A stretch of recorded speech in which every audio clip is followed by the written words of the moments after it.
Ada pertanyaan yang cukup panjang dari seseorang yang ada di Klaten, Jawa Tengah. Dia menanyakan tentang suaminya yang mengalami kelumpuhan dan ternyata ada hipokalemia. Dan ketika hipokalemia baik, kadang-kadang membaik, kadang-kadang malah menjadi tidak baik ya. Itu terus terjadi berulang-ulang terus. Kemudian pertanyaannya, kira-kira autoimun atau tidak?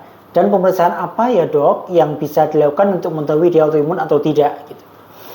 Baik, Bapak Ibu sekalian, memang ada satu kelainan yang terjadi karena hipokalemia, yaitu kadar kalium yang rendah.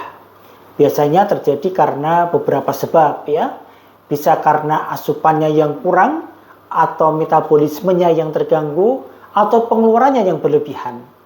Ini jadi harus kita catat bahwa setiap ada kekurangan satu zat tertentu, kita lihat bagaimana asupannya, bagaimana sistem metabolismenya ataupun pabriknya, ataukah ada masalah pada pengeluarannya. Hipokalemia ataupun kekurangan kalium ini sering terjadi karena diare yang berlebihan. Jadi ingat, kalau diare yang berlebihan jangan dianggap remeh. Kadang-kadang diare berlebihan, terjadi kalium yang keluar cukup banyak, terjadi kekurangan kalium, dan kemudian ada efek samping dari kekurangan kalium, yaitu otot menjadi lemas atau menjadi kaku, kadang terjadi kelumpuhan ataupun tidak terasa dan lain sebagainya. Atau muntah yang berlebihan juga bisa menyebabkan hipokalemia. Apakah hipokalemia ini bisa terjadi karena autoimun? Bisa ya, bisa tidak. Tetapi memang tidak terlalu banyak autoimun yang menyebabkan hipokalemia. Salah satunya adalah sindrom Sjogren, itu sering menyebabkan hipokalemia. Hipokalemia yang refraktor yang terus berulang, sudah diobatin, dia baik sebentar, kemudian hipokalemia lagi, perlu diwaspadai ataupun dicurigai, jangan-jangan ada masalah autoimun gitu. Maka silakan lakukan pemeriksaan autoimun yang paling awal, yaitu melakukan ANA test atau anti-nuclear antibody test. Bisa yang ELISA ataupun yang IF ataupun imunofluoresen. Memang cukup mahal, tetapi pada beberapa rumah sakit yang memang cukup besar, ya rumah sakit tipe A pendidikan, di tempat kami di Rumah Sakit Muwardi juga sudah bisa dilakukan tes itu dan ditanggung, artinya pasien bisa tidak membayar ya, dengan protokol dan lain sebagainya.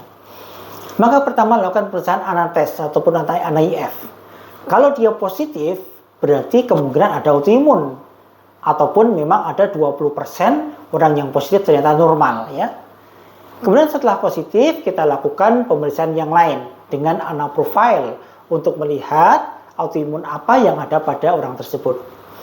Tetapi Bapak Ibu sekalian mesti kita lihat, kalau dia hanya hipokalemi saja, maka kemungkinan autoimun memang tidak terlalu besar ya, kecil. Tapi memang tidak ada salahnya kita cek kalau memang tidak ditemukan penyakit-penyakit yang mendasari munculnya kekurangan kalium tersebut. Silakan lakukan tes ANA-IF dulu, baru kemudian diteruskan dengan tes-tes yang lain. Tetapi semua itu perlu juga dari sinar matahari, karena untuk merubah itu semua, pre vitamin D